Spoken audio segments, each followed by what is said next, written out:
John to the break of dawn. Let's talk about the highly overlooked and underrated effects section of the Waldorf Blofeld. Alright, so we'll go to effects 2, reverb. So what's reverb? Echo. Well,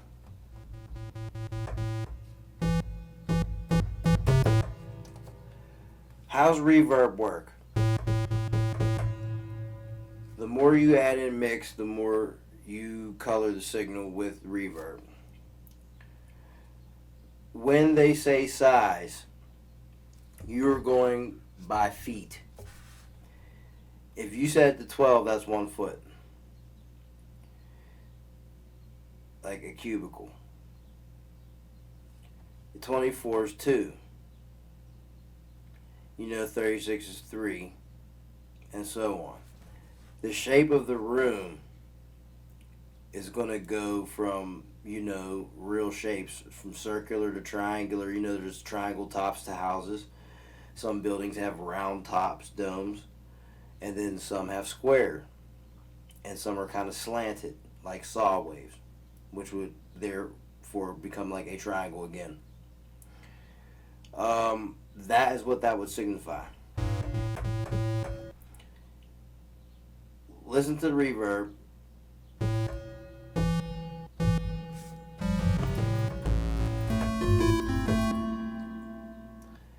Diffusion is where the sound is being reflected and bouncing off of the walls of the room.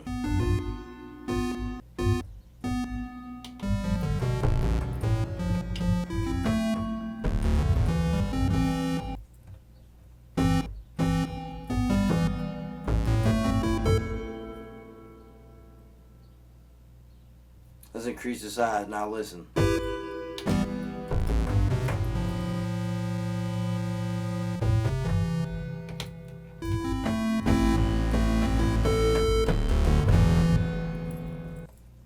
Turn it to a square room, a box, a giant box. Whoops.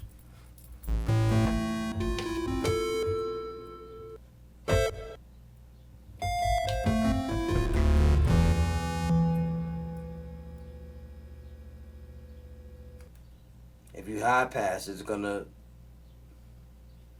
allow the high frequencies to go through and cut off the low, and vice versa for low pass.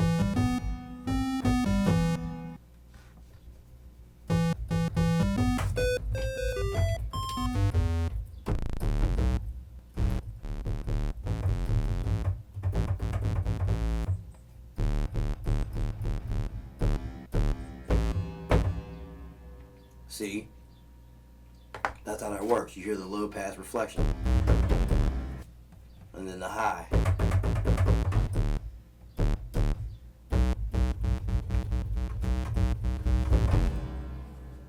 Now if you start cranking it up, it'll just become band pass, because low and high will come together and make a peak or a partial.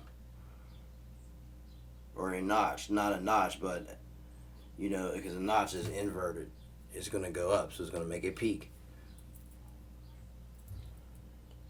That's how reverb is working. Alright, now let's go to delay.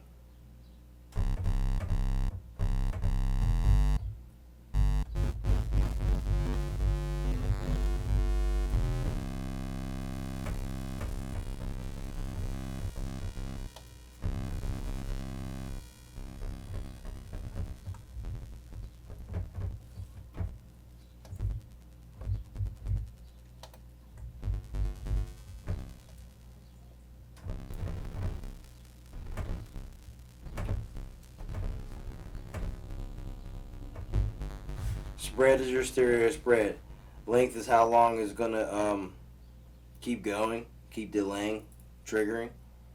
And the feedback also determines how long and how much it feeds back. how much echo comes back in. Because listen.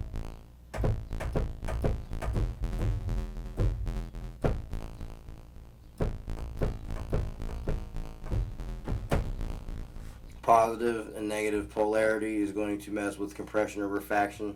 That means it's going to mess with plus or minus harmonics.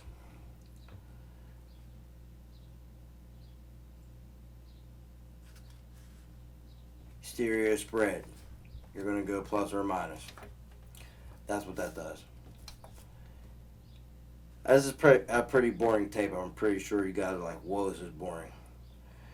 I just thought I'd try to shed some light on these overlooked features. Of course, you should know what that does. Well, chorus, we know, gives it a detune spread.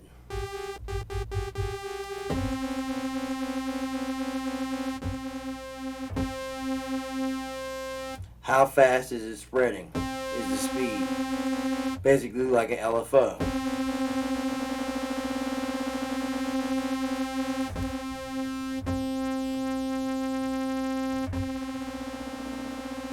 This is actually another way you can get unison. But we'll talk about that a little bit later. I'm not getting to any more tricks because we're getting into enough right now. This is pretty nerdy and boring. So that's how chorus is working. How fast is the low frequency oscillator? Because that, if you listen to it,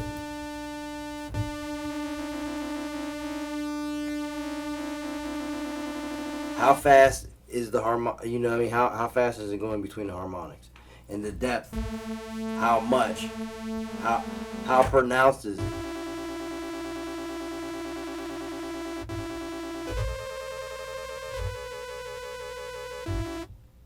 Alright. Flanger. Same thing. The wah-wah effect. It's like an LFO.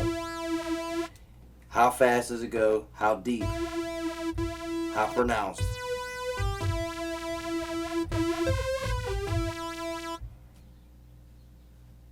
Phaser, same thing.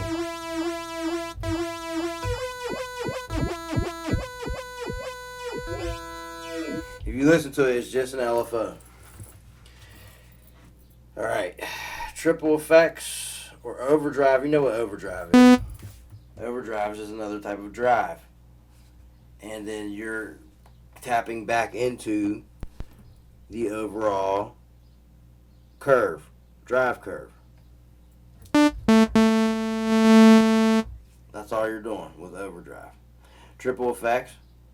Well, there's overdrive, there's sample and hold, and there's chorus mix. Well, obviously that gives you a chorus spread, the speed of that. Overdrive is giving you drive, but it's not, I don't think it's allowing you to pick what actual drive you want. It just is distorting the signal. Sample and hold.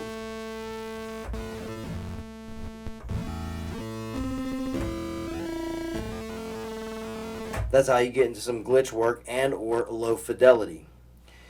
Let's go to effect 1. Oh, I think we covered them all.